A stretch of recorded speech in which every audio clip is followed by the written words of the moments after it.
On a breezy evening in a quaint village square, old Mrs. Bailey often regaled the children with tales of characters from her youth. Among them was a tale of young Sam, a character so synonymous with the word obsequious that one couldn't think of him without recalling the very essence of the word. This is your host Danny, and this is English Plus Podcast.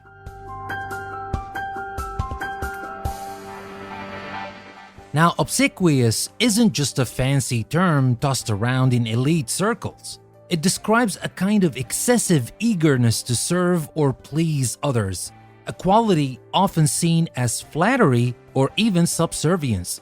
However, as with most things in life, it's not just black and white.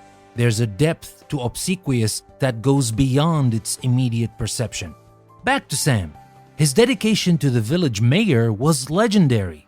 From shining his shoes to ensuring his paperwork was impeccable, Sam's attentiveness was often the talk of the town. Many saw him as overly eager, perhaps too keen to please. But what most didn't see was the genuine admiration Sam had for the mayor, a figure who'd once saved his family from destitution. Then there's the story of Leela, a brilliant ballerina in a bustling city. To many, she seemed obsequious in her devotion to her mentor, Madame Rosita. Leela would hang on to every word, perform every step with a desperation to perfect it, seeking constant validation. Onlookers whispered about her lack of self-worth.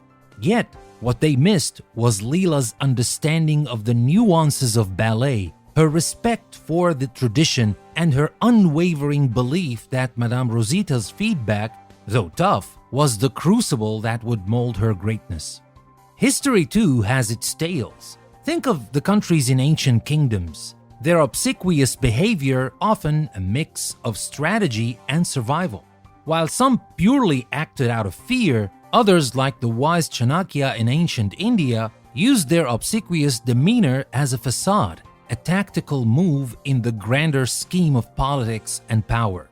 So obsequiousness, while commonly seen as excessive flattery or subservience, can often be a manifestation of genuine respect, admiration, or even strategy.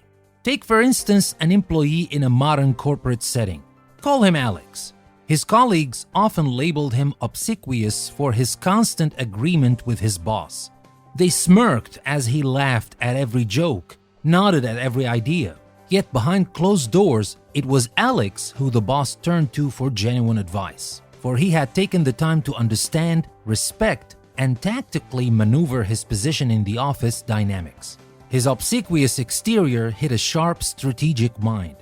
But of course, like all traits, obsequiousness is best in moderation.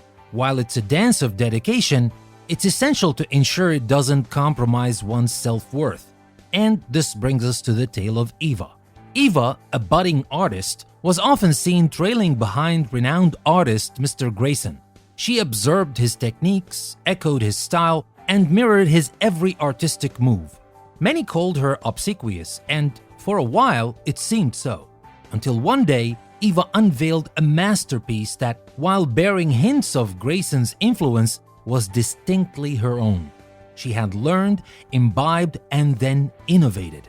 Her obsequious phase was but a cocoon from which she emerged, wings vibrant and unique. Obsequiousness is everywhere, from schools and offices to courts and stages.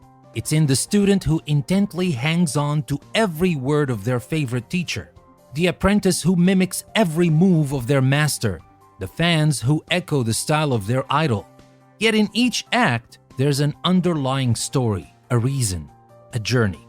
So the next time you come across someone who seems excessively eager to please, pause and think, is it mere flattery?